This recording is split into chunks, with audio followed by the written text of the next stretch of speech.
2025 সালের degree pass ও certificate course প্রথম বর্ষ পরীক্ষার্থীদের জন্য গুরুত্বপূর্ণ খবর।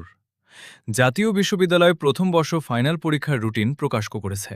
নোটিশ অনুযায়ী পরীক্ষা শুরু হবে 20 সেপ্টেম্বর 2026 রবিবার থেকে।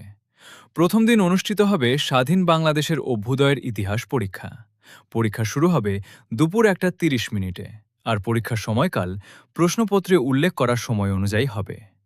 এরপর 21 সেপ্টেম্বর বাংলা সাহিত্য, ইংরেজি, আরবি, সংস্কৃত ও পালি, 22 সেপ্টেম্বর সমাজবিজ্ঞান ও সমাজকর্ম এবং 23 সেপ্টেম্বর রসায়ন, ভূগোল ও পরিবেশ সহ বিভিন্ন বিষয়ের পরীক্ষা অনুষ্ঠিত হবে।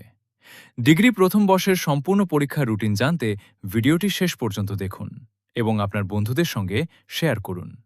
আর পরীক্ষার প্রস্তুতির জন্য উত্তরসহ ফ্রি পিডিএফ বই, সাজেশন ও গুরুত্বপূর্ণ পড়াশোনার উপকরণ পেতে আমাদের সহজ বই চ্যানেলটি এখনই সাবস্ক্রাইব করে পাশে থাকুন। পরীক্ষার সব আপডেট পেতে সহজ বইয়ের সাথেই থাকুন।